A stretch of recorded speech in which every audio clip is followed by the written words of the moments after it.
Mas Arli, saya nggak pernah pakai uang pribadi untuk modal usaha, tapi selalu menggunakan uang teman yang hitungannya investasi dengan saya memberikan keuntungan pada teman yang berinvestasi. Apa itu riba? Seandainya Anda memberikan keuntungan, itu bukan riba. Ya, tetapi yang sering berjalan gini investasi adalah, oke, saya berikan keuntungan Anda 5% daripada modal yang Anda tanamkan setiap bulan. Ya. Terus sudah gitu setiap bulan berikan keuntungan itu selama Anda belum bisa mengembalikan modal. Misalnya Anda pinjam duit, misalnya orang ini invest, dia ngomong dia invest 100 juta. Sebulan Anda ngasih ke dia 5 juta. 5 juta, 5 juta, 5 juta. Itu riba. Gitu. Itu riba namanya. Ya, karena itu pinjam uang. Tapi investasi bukan pinjam uang, beda. Investasi itu kita buka usaha sama-sama. Anda punya uang misalnya 100 juta, ayo Mas Arli buka usaha, Mas Arli yang jalan, saya yang modali, misalnya gitu ya. Oke, 100 juta untuk buka apa nih? Misalnya buka minimarket kecil-kecilan lah gitu ya. Oke lah, buka minimarket kecil-kecilan, saya yang ngelola. Nah, akhirnya uang itu saya pakai untuk membuka minimarket gitu. Dan itu bukan uang pinjam, itu uang bisnis gitu. Pada saat ada keuntungan, bagaimana persentase bagi hasilnya? Bagi hasilnya adalah dari keuntungan tersebut yang 40% adalah hak pengelola, saya misalnya, yang 60% haknya investor. Gimana Mas Arli, sepakat nggak? Wah janganlah, saya ya kurang, nggak ini saya, misalnya ya. Kalau keberatan jangan deal dulu, ya. Oke, berapa enaknya? Oke lah 55% ya, tambahin 5% saya dari keuntungan ya.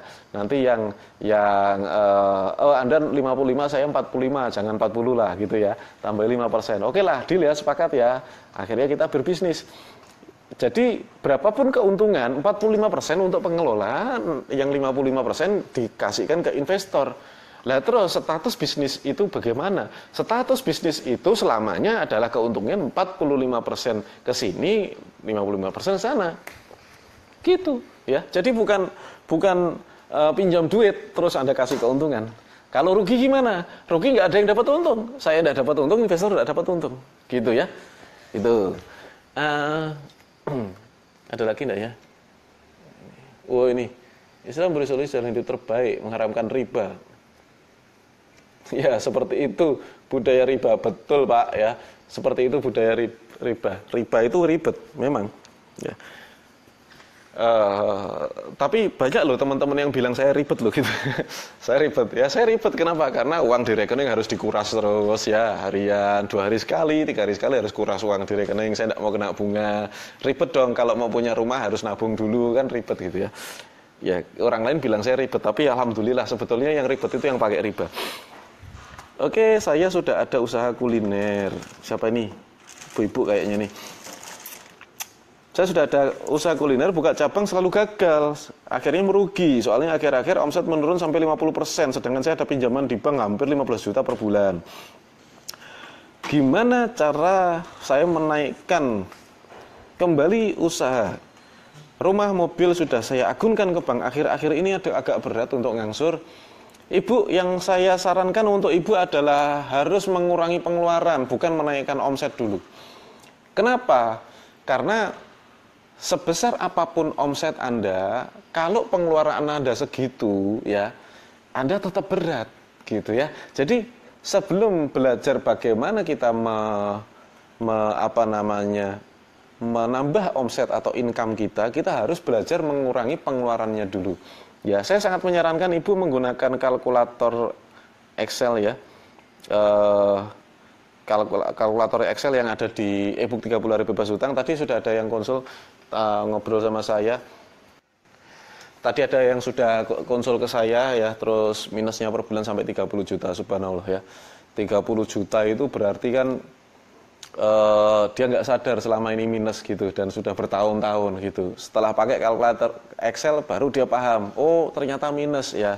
Ternyata minusnya dari mana, kan bisa ditelusuri. Nah, ibu ini harus dipelajari lagi nih, minusnya dari mana ya.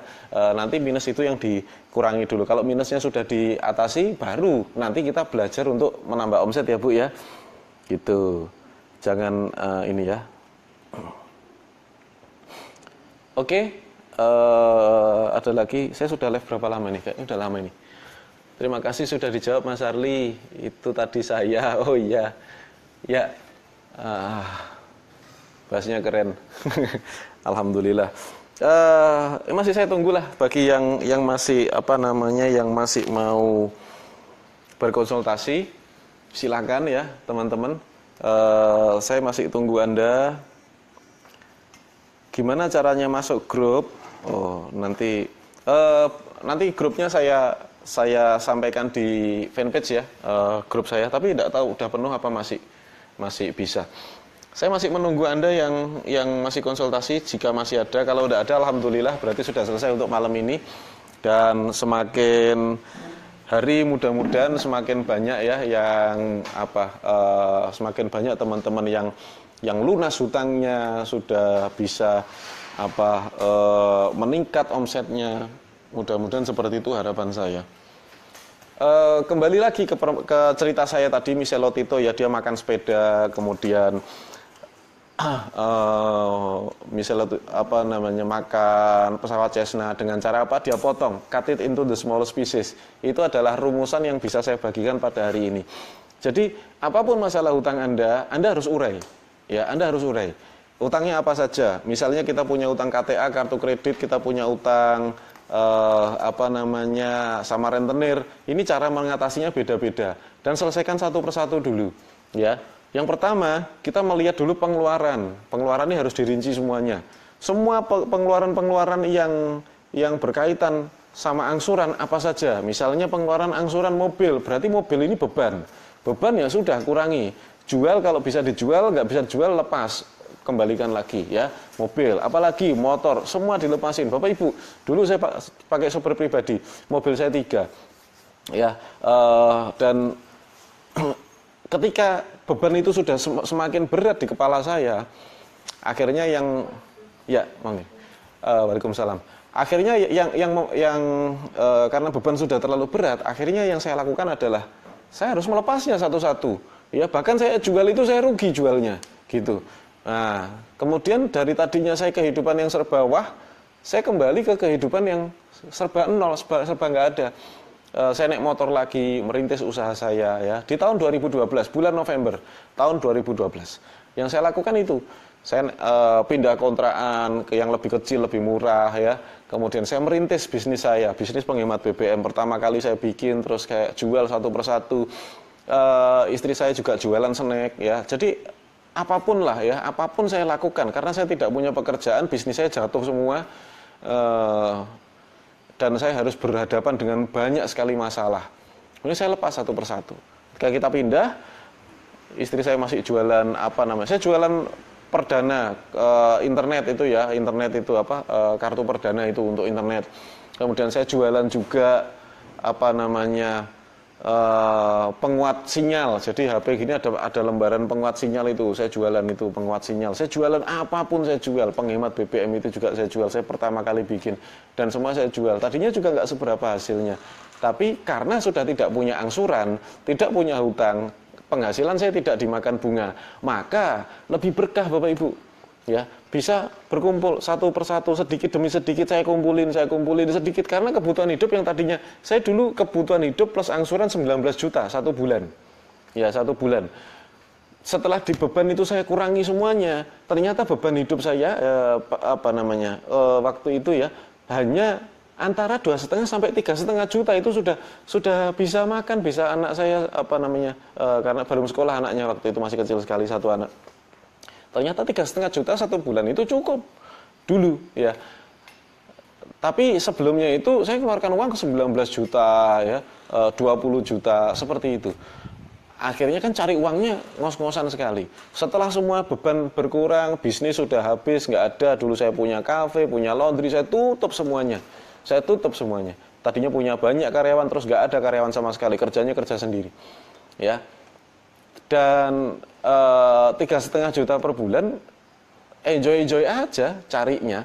Nah, dulu biasa cari duit itu 30 juta, ya, 40 juta, 25 juta satu bulan, gitu. Sekarang beban saya kan cuma 3,5 juta. Akhirnya apa? Wah, kerjanya jadi maksimal, lebih kreatif, menghasilkan uang berapapun cukup. Gitu. Itu yang saya lakukan 2012. Memang naik motor, tapi saya bisa ketawa. Saya bisa lebih banyak waktu sama istri saya, sama anak-anak saya. Nah, ini yang saya lakukan tahun 2012. Saya tidak tahu bagaimana dengan Anda. Apakah restart keuangan itu merupakan pilihan yang baik untuk Anda? Saya tidak tahu, karena itu baik untuk saya. Alhamdulillah saya jalankan dan sampai hari ini. Semua tidak pakai hutang, semuanya tidak pakai tidak pakai riba, ya. Nggak punya uang ya nggak beli mobil, nggak punya uang ya nggak beli rumah, nggak punya uang nggak beli kendaraan, nggak beli yang aneh-aneh, sudah, ya. Nggak punya uang, diem, gitu, ya. Kerja lebih keras lagi, nabung. Nah, oke, Mas, usaha saya sudah setahun bebas hutang riba, tapi kok rasanya belum ada pertumbuhan yang signifikan ya. Mau mengurangi karyawan saya tidak enak. Gimana solusinya? Ya, Anda harus efektif, harus efisien. Kalau harus dikurangi ya dikurangi, jangan tidak enak gitu ya, jangan tidak enak. Jadi Anda kalau sudah punya karyawan Anda menghasilkan keuntungan berapa untuk Anda. Kita bayar karyawan misalnya 2 juta satu bulan, atau 1,5 juta, atau 3 juta, atau 4 juta, saya tidak tahu berapa gaji karyawan Anda. Terus kalau seandainya karyawan Anda tidak menghasilkan uang yang lebih banyak dari itu, ya, untuk apa kita punya karyawan? Kerja sendiri aja, gitu. Ya, itu ya prinsip kita punya karyawan gitu, Pak, ya. Karyawan Anda menghasilkan berapa untuk Anda, gitu ya. Meskipun kerjanya cuma administrasi, tetapi worth it nggak itu, ya. Bisa Anda bisa efektif nggak? Ya, jangan kita merekrut karyawan hanya karena kasihan. Ya, kalau Anda merekrut karyawan karena kasihan, ya tidak tahu ya. Mungkin bisnisnya nggak akan berkembang itu ya. Ini ada lagi nih. Pengeluaran apa saja Mas yang harus dikurangi? Ibu, saya tidak tahu pengeluaran apa saja.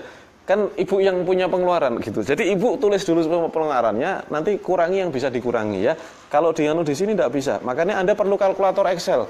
Kalkulator Excel itu fungsinya nanti pemasukan, pengeluaran, hutang Anda rinci semuanya, dan itu nanti otomatis menghitung Anda minus berapa setiap bulan. Gitu ya Bu ya. Ini ada lagi nih. Assalamualaikum. Waalaikumsalam warahmatullahi. Udah mau saya tutup, ada yang masuk ya. Malam Mas Arli, malam. Saya punya warung makan sudah 1 tahun, pendapatan menurun. Sedangkan saya punya angsuran bank Mandiri 4.700.000, baru berjalan 9 bulan, tenor 3 tahun. Angsuran di koperasi 512.000, berjalan 4 bulan, tenor 12 bulan. Angsuran BPR 315.000, berjalan kurang 5 kali. Oke. Hutang PKK 8 juta. Wah, ini banyak sekali hutangnya. Saudara 2 juta, pegadaian 600.000. Itu semua buat nombok angsuran Bank Mandiri. Aduh, ini namanya gali lubang untuk lubang, ya, nutup lubang. Usaha warung makanan penghasilan saat ini rata-rata 100.000 per hari. 100.000 per hari berarti 1 bulan kan cuma 3 juta. Aset ya, aset rumah, mobil Starlet 91 sama isi rumah, motor, emas, itu sudah terjual buat nombok angsuran. Ya Allah Gusti.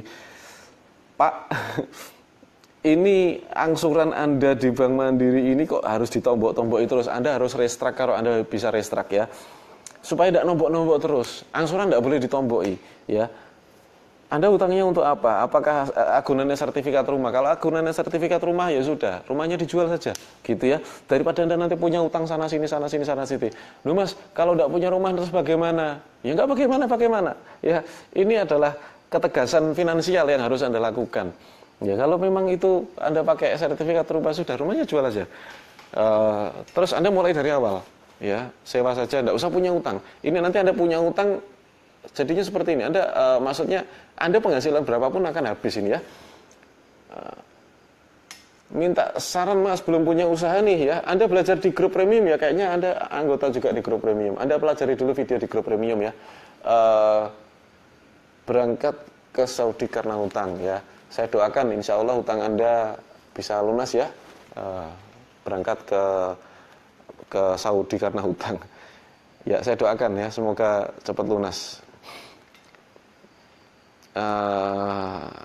Oke, sip Mas, ada lagi ya. Baik, sepertinya itu ya, sudah saya sampaikan banyak ini, dan sepertinya sudah habis. Yang tidak ada lagi yang bertanya, alhamdulillah.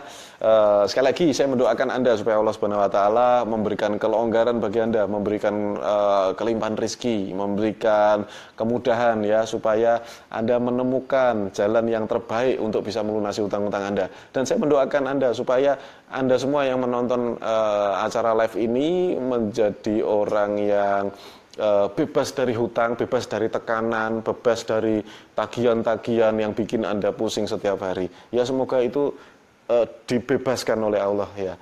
Itu saja dari saya, dan tidak ada yang mudah di dunia, semua perlu kita usahakan, semua perlu kita ikhtiarkan, doa dan usaha. Dan saya mendukung Anda jika Anda adalah orang yang memang mau restart secara keuangan. Demikian dari saya, sampai jumpa di live berikutnya. Wassalamualaikum warahmatullahi wabarakatuh.